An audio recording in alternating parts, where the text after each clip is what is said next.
Hey guys, welcome back to the Holiday Happiness Challenge Part 2. This one is the Mindful Movement Challenge.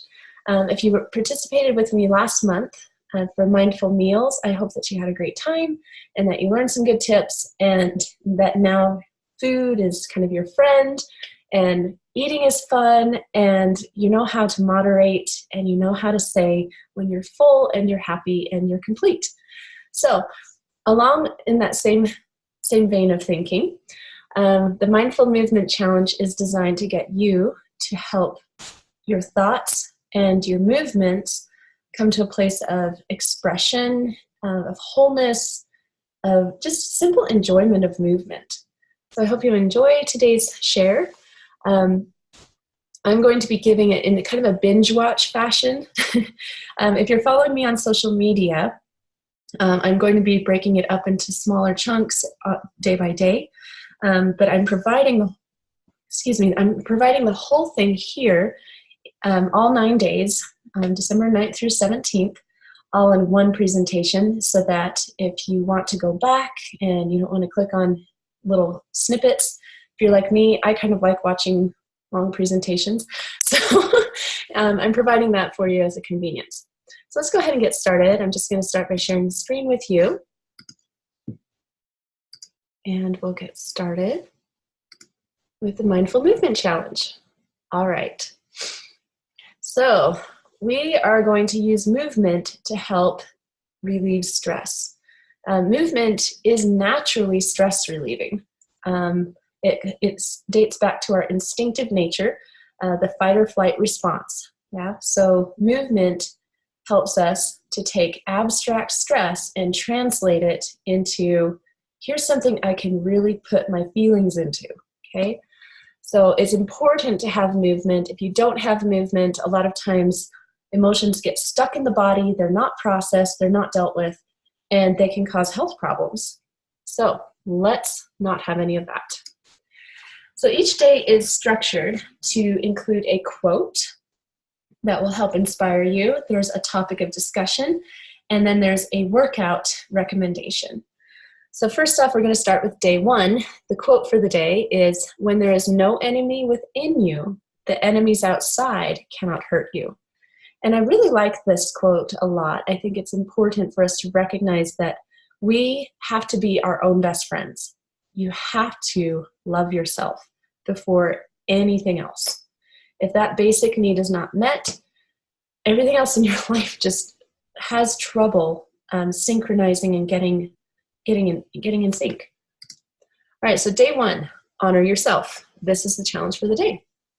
And I think it's kind of a plague of modern society. There's a tendency to compare, to criticize, to tear down, whether it's yourself or others. And so I think it's really important for us to look at how to honor ourselves. So if life seems to be pulling you in multiple directions, that you have an instinct to speed up and meet every task. I always like to imagine it's kind of like Cinderella. She feels like she has to do all the laundry and do all the chores, and people just keep piling stuff on her. And then as a result, she neglects making her own dress to go to the ball that she really wanted to go to. And I think it's really important for us to recognize, hey, there are some tasks that I want to do and I want to be of service. I want to be helpful. I have responsibilities, but when do you stop? When do you recognize that you need to have time to enjoy your life? It's not about living for other people. It really is your life. You need to live it. So just as a car, we would never drive a car past the point where it has no gas because the car just wouldn't run. Human body's a little different. We can run on adrenaline and caffeine for a lot longer than is healthy or good for us. So I kind of wish that the body would just stop, just like a car. Okay, gas is through. You're done. You need to go fill it up or you can't do a single thing more. But I see plenty of people, myself included. I lived on adrenaline and Gatorade all through school. So I'm not proud of that. And my body took a toll from that.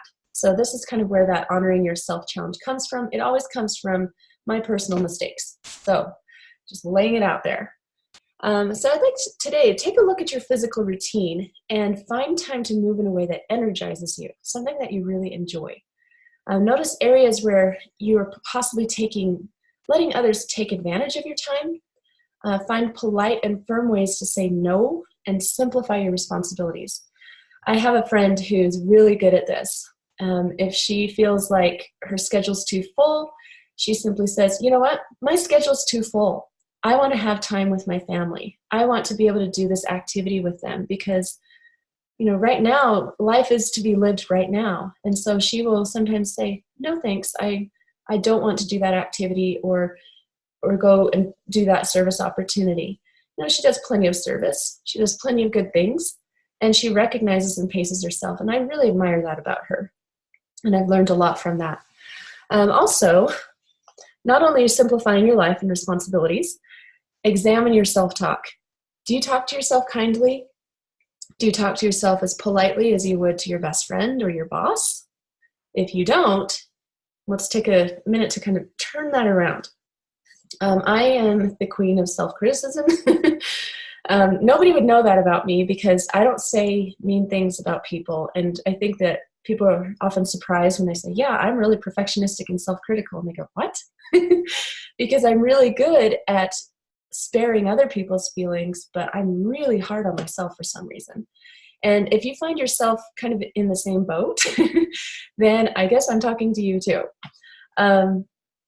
One day I was down on myself and I was talking to my best friend. I was totally in tears and there was ugly crying and all that.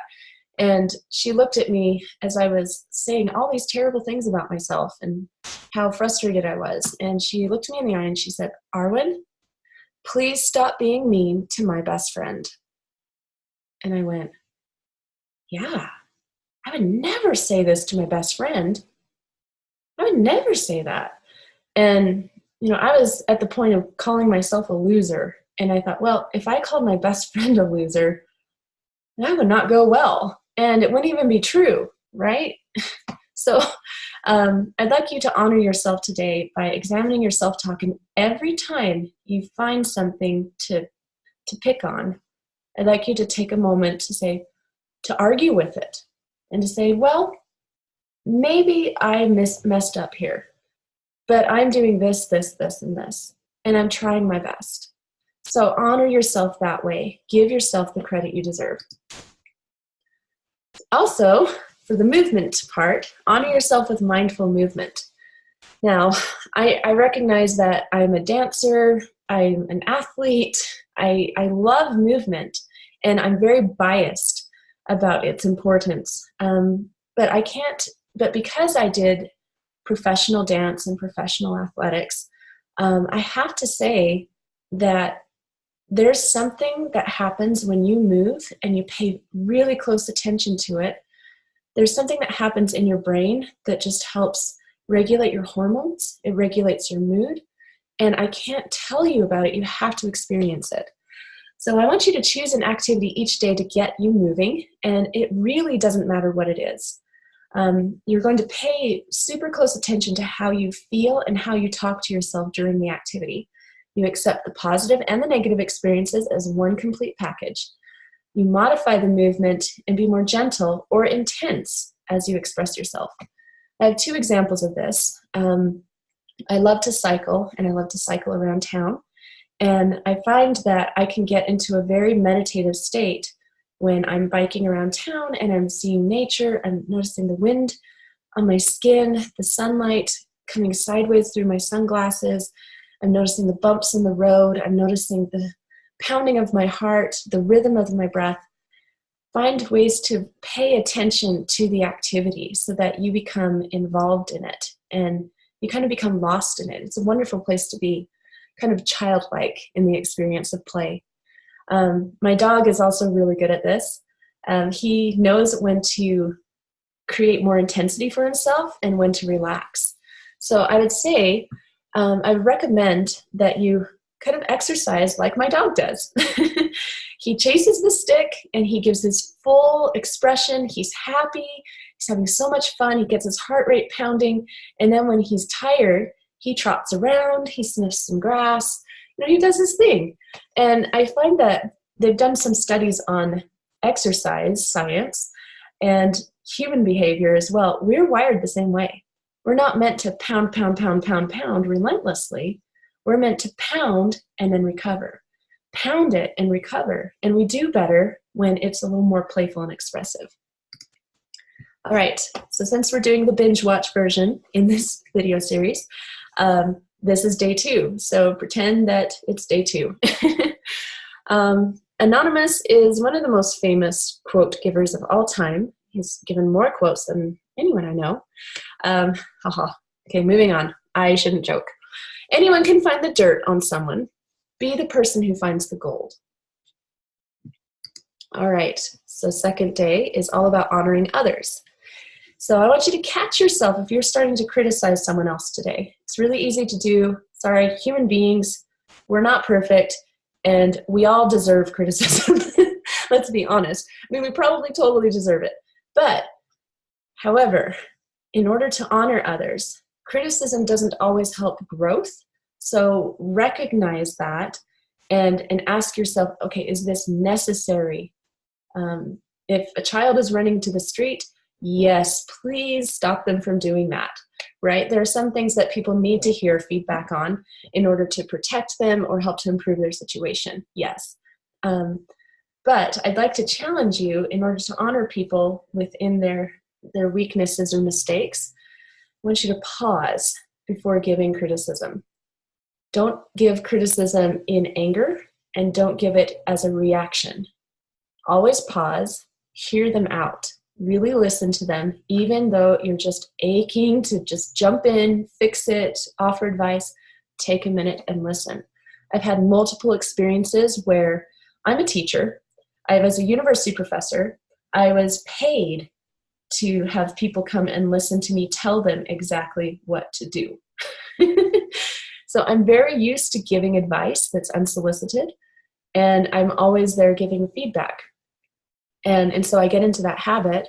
And because I give feedback in a very kind way, a lot of times I didn't even recognize that I was giving way more criticism than I was even intending to give. I've had this happen in multiple aspects of my life with family members and friends, where they come to me and they have a weakness, and because I have expertise in health and fitness, I immediately go into, well, here's what you're doing wrong. And it doesn't go very well. And I would get frustrated because why doesn't anyone take my advice? And one day I was having a little discussion group with a group of very mindful, very wise people, and they talked about honoring others. And I went, yeah, that's the problem. I don't honor their health and fitness choices. So when I left the people alone to make their own decisions, it was amazing to discover that over the course of for some it was a few days, others it was a few months, some it was a few years. But now people are coming to me and they're saying, hey, guess what? I've decided to make these changes in my fitness routine, or I've started to change my eating behaviors, and this is how I'm doing it. And I've decided that, oh, I noticed that junk food doesn't feel good in my body. And it was funny because I didn't have to give any advice. I just simply listened and honored where they were coming from. So honoring also means that you acknowledge their light and their dark as a complete package. Growth comes from opposition. And I think a lot of times we think that we have to be perfect in order to be good and valuable. And perfection doesn't exist. It's impossible to exist. You need to have light and dark in order for things to be there. We see this in nature all the time. You can't have an object without having the object cast a shadow. We have to have it. And so give everyone, including yourself, the chance to work through their unique set of strengths and challenges. And the more you accept others and just kind of validate, yeah, how does that make you feel when you eat junk food? You know, I said this a lot to family and friends. How does it make you feel when you're eating this? Oh, well, I feel like this, and this. Say, yeah. And that's all I say. And a lot of times they're just going to teach themselves. Many times it's an opportunity for them to take ownership of their responsibility towards themselves. And an added bonus is that this cuts down on a lot of holiday drama. So just don't be criticizing today.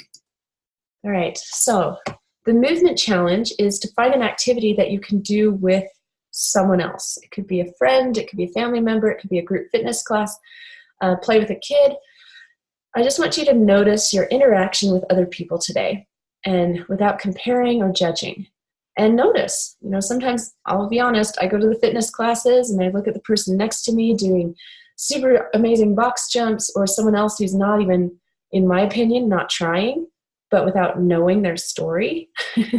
I have a pattern of criticizing, and it's important not to do it, because you don't know. Maybe they've reached their peak and they're doing their recovery right now. So allow yourself to just interact with them and let them have their workout, you have your workout, and just be together for each other. All right, moving to day 3. Jay Shetty, he's full of great quotes, you guys. Go follow him. We should be so focused on improving ourselves that we don't have any energy to criticize anyone else. Because this is such an important topic, I'm devoting another one to it. So, catching the critic. This one's a little bit more practical in how to stop the criticism. The first 2 days were about honoring and just saying, hey, I respect you. I respect where you are. This is how to tackle the critic. First off, don't believe everything you think. Remember that your brain is wired to find fault and to find places of potential threat to your survival. That's its job. That's why it worries about things. It worries about food and money and clothing and shelter and building a good tribe so that you can be protected from outside forces. That's what the brain is designed to do. It is not designed to make you happy. It's not designed to help you grow or find a challenge. It is designed to preserve your life. And a lot of times it makes up stories. So criticism is important for improving things, but it can also stop your progress and make you give up. So when giving feedback to anyone, I learned this from Liz Lerman from the Dance Exchange out in Maryland at a workshop I took back in my graduate years and beyond. She says that she likes, this applies to choreography. A lot of times in choreography, we're saying things like, well, I liked the dance, or I didn't like the dance, or that was a good dance, or that was a bad dance.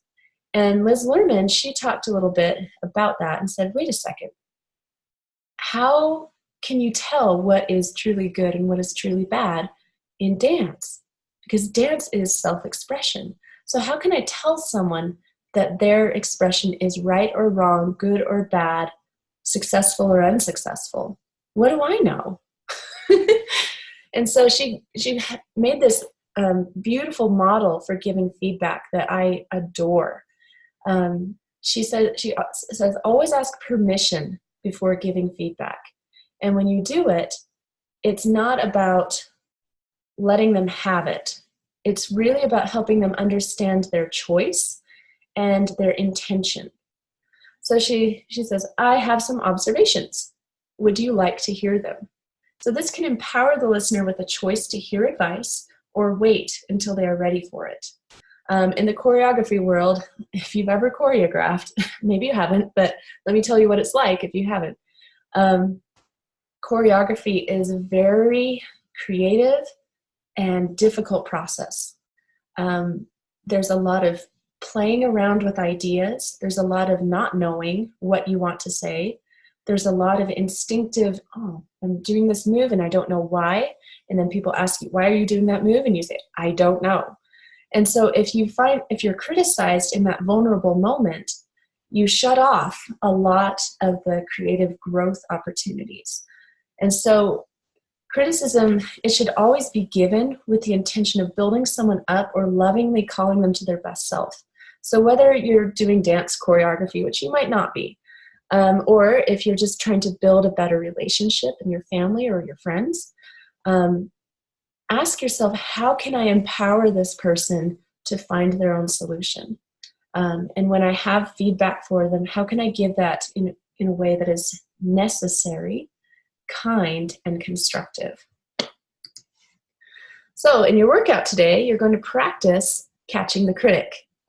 This day, you are going to do solo so that you can pay attention to your thoughts. It's really hard when you're with other people and their whole interaction is going on with you. So as soon as you catch a destructive or critical thought that doesn't allow you to grow, I want you to practice being a neutral observer. Notice the truth of what is actually happening and praise your efforts.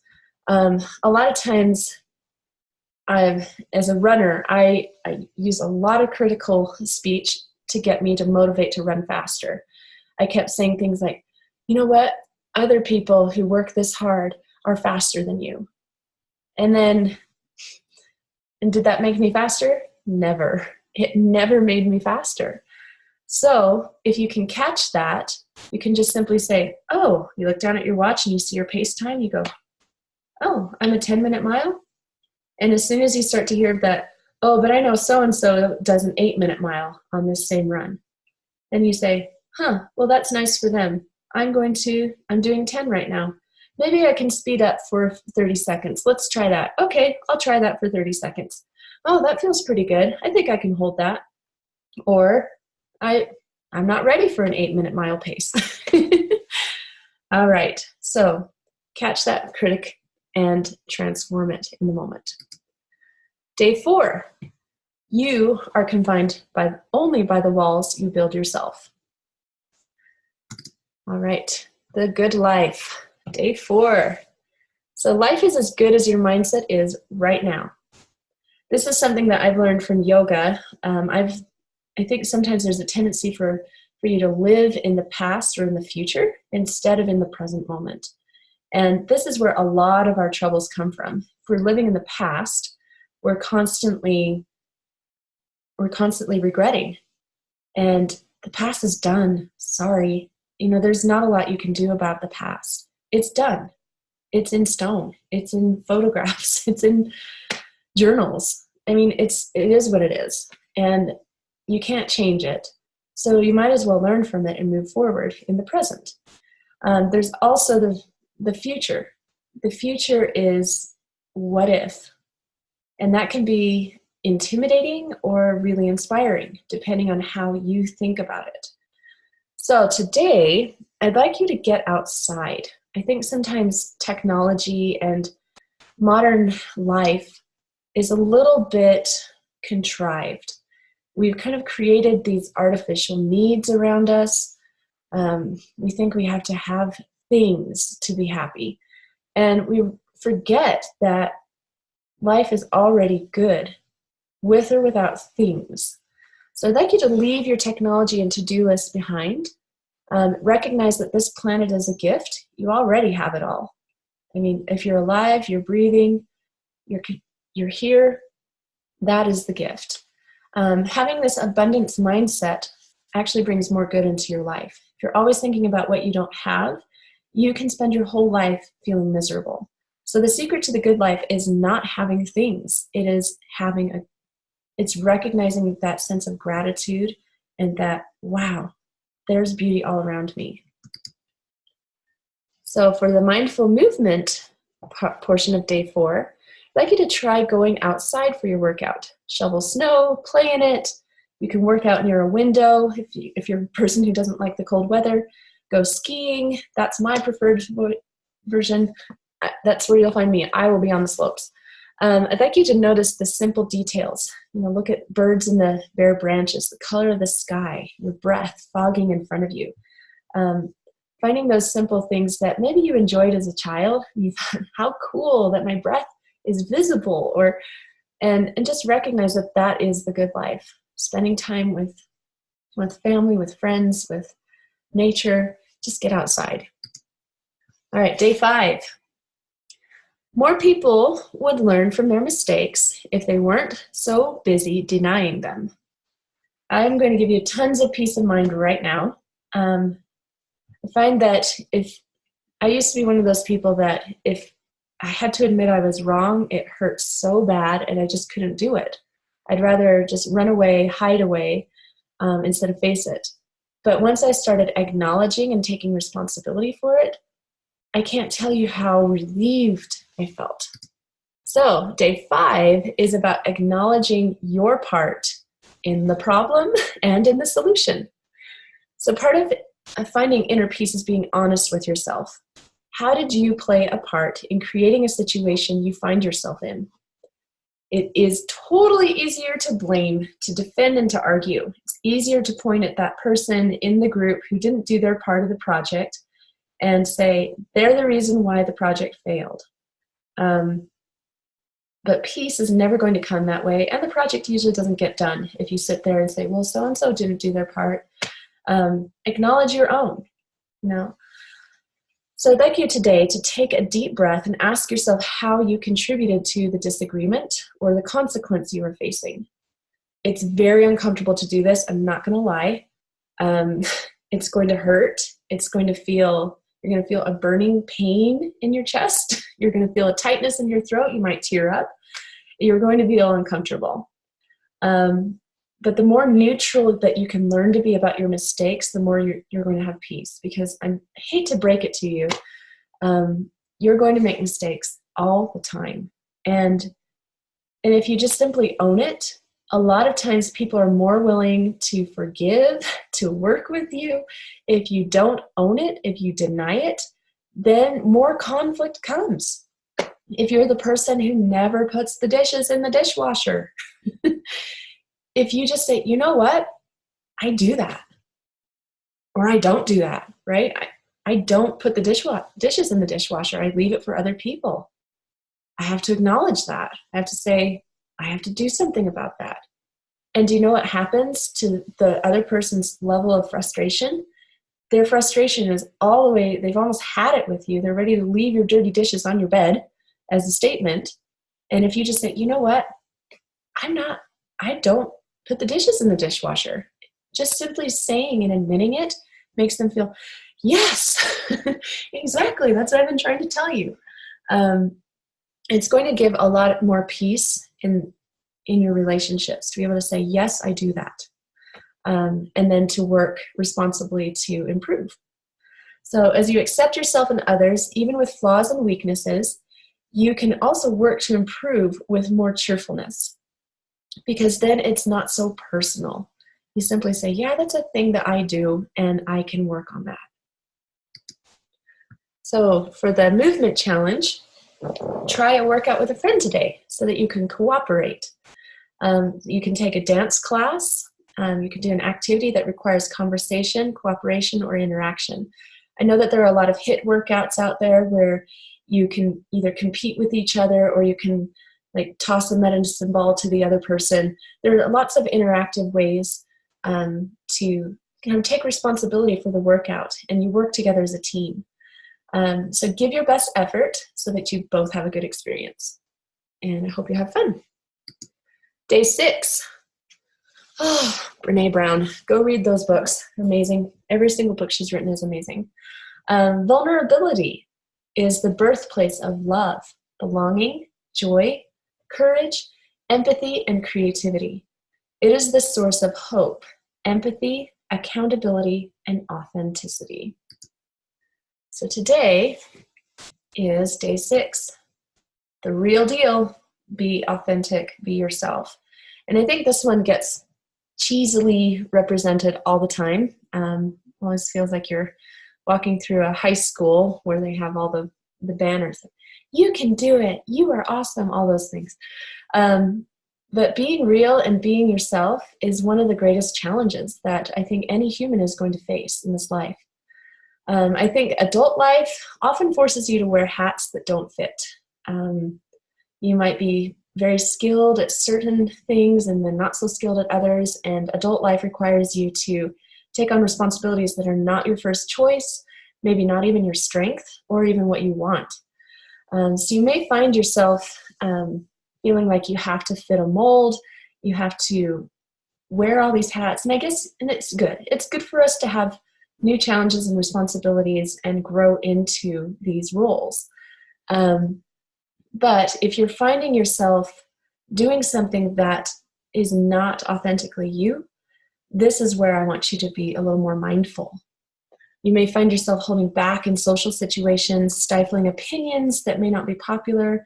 Oh, yes, I have a whole list of very unpopular opinions. And if I share them with you, you might stop listening. So I'm going to wait on that until, we know each other better. But while you do need tact and flexibility to get along with many different people, you need to be careful not to lose yourself. So if you're hanging out with people who, they have this passion, this common interest, and you're pretending to have that common interest in order to be accepted by them, that's eventually going to be problematic for the whole group. It's going to affect the energy of the group. It's going to affect how you feel. It's going to create possible resentments. It's important that you share your viewpoint and allow the people that embrace the things that make you happy, so that the people who share those things can find you and gravitate towards you. So be willing to be vulnerable and expressive. Vulnerability is a word that is kind of a buzzword right now. And I think a lot of people still have some uncomfortable feelings about it. They're like, oh, that made me feel vulnerable, and therefore I never want to do it again. Unfortunately, the realm of vulnerability is where you can get to the truth. You can get to the growth. You can get to the deeper connections. If you feel disconnected from other people, it might be because you're holding the best part of yourself back. I think this is a really hard thing that I've learned from dance and auditioning for things. Sometimes you audition for something and you don't get chosen. And you have to learn to work through that, because a lot of times they were looking for something particular in that choreography. It's not that you, as a being yourself, it's not that that wasn't valuable. It's just simply that the choreography required something different. And that you will be matched with another piece of choreography that will suit you and that will bring out your best and that will help bring out the artist's best as well. So kind of think of it like that. Like everything is sort of a mini audition where you're checking to see, is this friendship a fit? Is this a match? And if not, that's great information. That's actually very empowering to allow yourself that opportunity to understand yourself better and to find the people who truly energize you and lift you up. So day 6, mindful movement assignment today. Do your workout by experimenting with something that you secretly want to do, but you're too embarrassed to tell anybody about it. I have a lifelong dream of doing backflips, even though I'm over 40 and I want to do a backflip. And I think if I share that goal, that physical goal, I've never been able to do one. If I share that with people, they'll say, you're too old to do a backflip, or that's for kids, or that's really immature, or why? Why do you even want to do a backflip? That sounds painful. You'll hurt yourself. So I'm going to be going to a trampoline gym on day 6. Because that's where I want to go and do something new. Now, I'm not saying that you need to go do a backflip, but if you've been saying, man, I really wanted to try a martial arts class, but I'm afraid of what people will think, that they'll think that I'm violent or, that I have anger issues, which is not true, by the way. I've done martial arts, and I can tell you they're the nicest, kindest, most compassionate people on the planet because they learn how to. Anyway, I will go off on that for a long time. But please find something that energizes you and that you're saying, oh my gosh, that would be so fun to do. Maybe it's trying snowshoeing for the first time. You've never been an outdoors person, but you're like, wow, that looks really cool. I want to go try that. Find something like that today. And examine the reason why you're denying that. If that's something that truly speaks to you, why are you pushing it away? Go ahead and give it a try. One day can't hurt. And I promise you're going to have a blast. This is the funnest one. All right, day 7. My dear friends, Steve and Cynthia Wand presented a workshop They have a beautiful book called Living the Heart Life, Letting Go of the Hard Life. And I totally recommend this book. It's a beautiful book. It's going to transform the way that you see your life and your relationships. But they said that reacting is an old pattern that has become automatic, and it's usually less constructive or even destructive.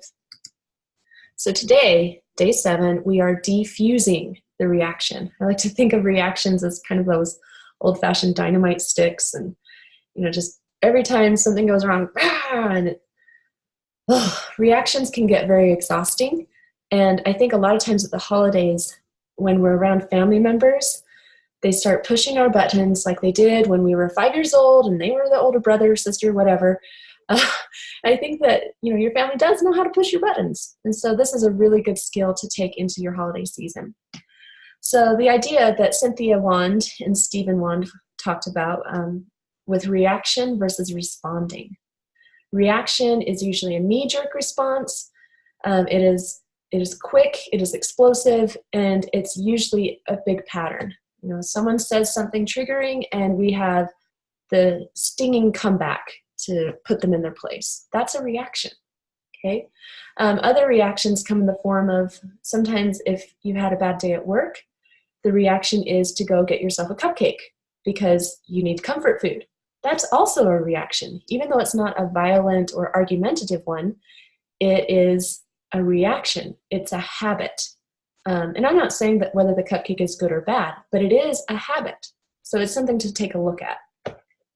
So instead of reacting, I'd like you to try responding patiently and deliberately instead of reacting impulsively. That is the bottom line here. I don't know. I have plenty of days where I say, I need a cupcake, and I go get one. That's fine. But make sure that it is a conscious choice rather than a reactive habit, okay? So instead of immediately reacting in the same explosive way, you are going to take that breath. I know that people are always saying that ever since you were a little kid, take a breath, take a breath. But it really does help you to bring yourself into the present moment. It gives you a chance to gather your thoughts and feelings. And sometimes it gives you a chance to decide whether or not it is necessary or constructive to share. And so that is what taking a breath means. It's creating some space for yourself and others. Wait 30 seconds. That's a long time. Anyone who's run on a treadmill for 30-second sprint knows that 30 seconds is a long time. And a lot can change in 30 seconds. So take that time. Then when it's time to respond, you're going to respond in a completely different way than you usually do. So if you respond to a stressful workday by coming home and curling up on the couch, choose something different. And it doesn't even have to be the better choice. Now, I don't care. You're trying to rewire your brain here, and so it doesn't matter what that activity is. So maybe, for example, you're tired from work, you come home, and instead of curling up immediately on the couch, which is a habit, you are going to go pick up a book and read one page. It could be as simple as that. It's not, I'm going to do a very constructive habit. I'm just going to do something different. I'm going to pet my cat. I'm going to hang up my coat and put my boots in a new spot. I'm going to let them dry by the door instead of putting them in my closet. Change your habit. That is the whole point. So when you're unpredictable, you disrupt the pattern. And this keeps you more mindful, and it also makes you more responsible for your behavior. It also creates healing in your life as your brain rewires its automatic processes into new possibilities. So for movement, because I'm very prejudiced about movement being the key factor here. Don't just say, oh, this is a nice thought and take the thought. If you put it into physical practice, you're hardwiring muscles, hormones, emotions, thoughts, everything is going to start integrating together. So take these seriously. Your workout today is going to give you a chance to break up your usual routine. So if you're a creature of habit and you do the same workouts over and over, I'm going to challenge you to mix that routine up today. So find new exercises and practice them, and challenge your automatic habits today. So here's a quick example for you. I was always afraid to do pull-ups because I thought, well, I've got these tiny wrists. My forearms are pretty weak, even though I teach yoga. I mean, I'm very good at pushing into the floor, but whenever it comes to pulling or climbing, I found that it was just exhausting. But you're probably already way ahead of me on this.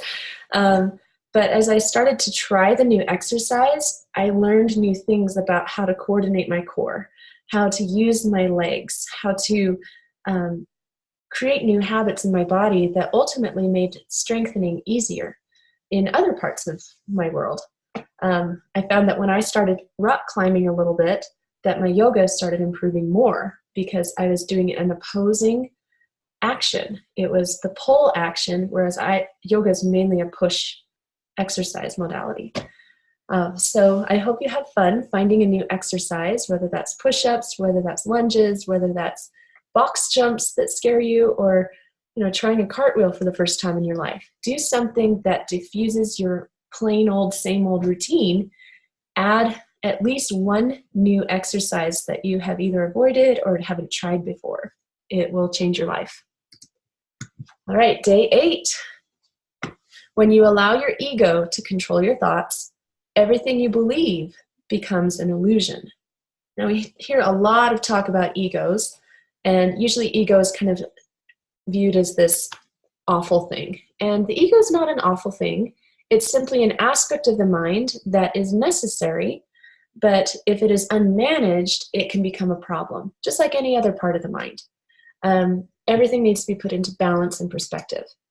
So, detaching from ego, a lot of people go, "Ooh, detached, that's kind of a full," this word has kind of a different meaning for a lot of people. A lot of people feel like detachment is a bad thing. It means that you're checking out and that you're withdrawing, and this is not what detachment means. I'm coming from a yoga background, and detachment is about kind of not getting emotionally wrapped up in things that are not productive for you, okay? So I'll explain a little bit more of what I mean. So the ego is completely different from your authentic self. Your ego is constructed mainly from a sense of trying to create, it's trying to protect yourself from any kind of feedback or difficulty. So the ego is always talking louder. It motivates your actions and words, and it's all about preserving yourself from being wrong. I think that when people are wrong about something, the ego gets hurt, and it brings up all sorts of defense mechanisms, arguments, and it creates so much drama. So when the ego gets hurt and offended easily, it's dependent on being right all the time. So further back on day 5, we talked about acknowledge your part. When you can say, you know what? I do that. That's an ego soothing statement. It's going to help you tap into your authentic self, the self that recognizes that you are a beautiful combination of light and dark, of good things and less good things. And that's okay, that you learn to accept yourself, that you don't have to be right in order to be valuable and to be loved. So when you make a mistake, your ego prevents you from responding fairly and maturely. And when you add others' delicate egos to yours, you'll see why the world has so much friction and turmoil. If you grew up in the 80s, you know Eggo waffles pretty well. So I like to, I'm sorry guys, I love to make puns, and I'm not sure if they're funny to anyone but me, but please, today, try to Lego your ego. All right, moving on. Detach from your ego through mindful movement. I highly encourage you to take a yoga class today. You don't necessarily have to do as fancy of a pose as she's doing right there. I certainly can't do that right now. But yoga is a great practice, whether you do the calming and relaxing yoga or the powerful, challenging yoga. it helps you to practice letting go of your ego, because all the way through class, they're just going to say, pay attention to your breath, pay attention to how you feel. Notice your thoughts, but don't follow them. Don't follow the stories. Focus on what you're doing right now. Find a style that suits you. Again, gentle, power, or restorative. I just thought this pose was really pretty, and one of these days I'll try that out. Notice when your ego pushes you to compete with others or compare to others in the class, or if it sabotages your own practice, where you go, oh, that person is so good at this. My ego is fragile. That person's so good. I'm not even going to try. That's an ego-driven response. So instead, feel the peace of letting go of the mind chatter. And here's one way that I do that in a yoga class, especially if I see someone who's mastering a pose that I really want to do and I can't do for whatever reason. Maybe I have an injury, maybe I have something else I need to work on, or a tightness or a range of motion that's not allowing me to do that pose. A lot of times I'll spend time looking at the person and say, I'm so excited for them. Wow, they got that pose. How wonderful. And that I just don't make it about myself at all. I just celebrate them. And that can be a really great way to tame that ego so that you get out of comparison mode, and then you go immediately and say, I'm going into child's pose. I'm just going to relax. And then you can let go of that ego. Day 9, here we go. Binge watching is almost done. So the best way to find out if you can trust someone is to trust them. Ernest Hemingway, very wise man. So trust is the last day. And it seems like it's a really simple thing, but it can be very fragile. I just have a couple questions for you to consider on trust. Do you trust yourself to make the best decisions for your growth? Do you trust your family, your friends, and community and country? If you find yourself feeling suspicious, let down, or closed off, there may be a way to meditate your way back to an open-hearted state of trust. Unfortunately, people and institutions, they're going to let you down. They're going to make mistakes. You're going to make mistakes. It's just the way it is. It's the way we get to improvement. Improvement happens through mistakes. So the way back to trust is to forgive and keep finding ways to get right back into the saddle, try again, get back on the horse.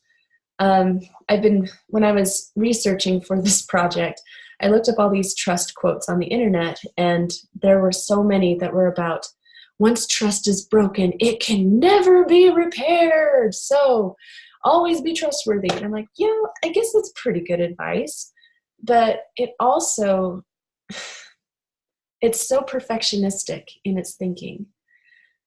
I mean, how can you ever get through life if you never trust once somebody breaks it one time? Or 7 times, or 77 times. This is such a tricky topic, I think, because it's important not to be a doormat, to let people walk all over you, or to walk into situations that would require a little more discernment and a little more care and caution on your part. I'm not talking about that kind of trust. If someone's coming at you with some sort of money scam, I actually was approached by someone with a social media scam, and they did such a good job that I fell for it for about a week. I didn't give anything away. I still went in with caution and discernment, but I went in with an equal amount of trust as well as the caution.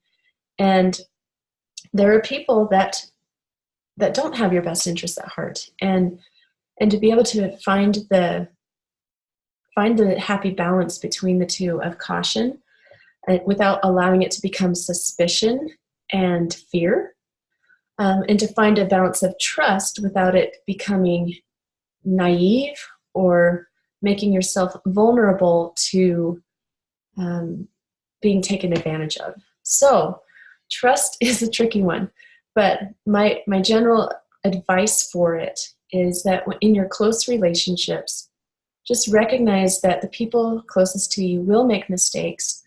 They need your forgiveness, but they also need that sense of accountability. So you can approach trust in this way.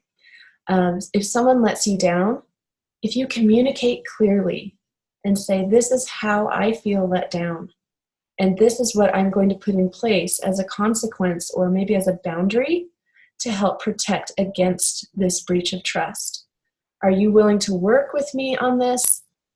But I'm just going to say, if you say this certain thing to me, this is the response that you'll get back in order for me to preserve my peace of mind.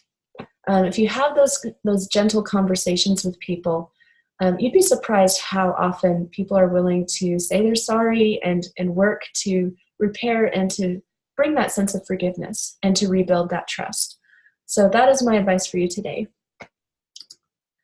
And for mindful movement, I'd like you to pick an activity that requires you to practice a new skill. This can be done solo if the lack of trust that is in yourself.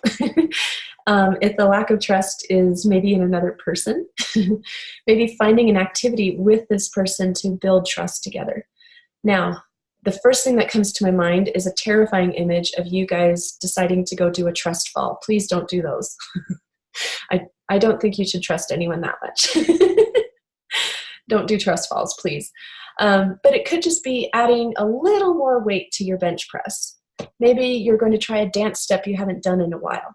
So practice with care, with precision, use wisdom, and trust yourself to be successful with it. That is more of what I'm going for. Please don't do dangerous things and say, okay, do you trust me to throw this medicine ball at your face and hope you catch it?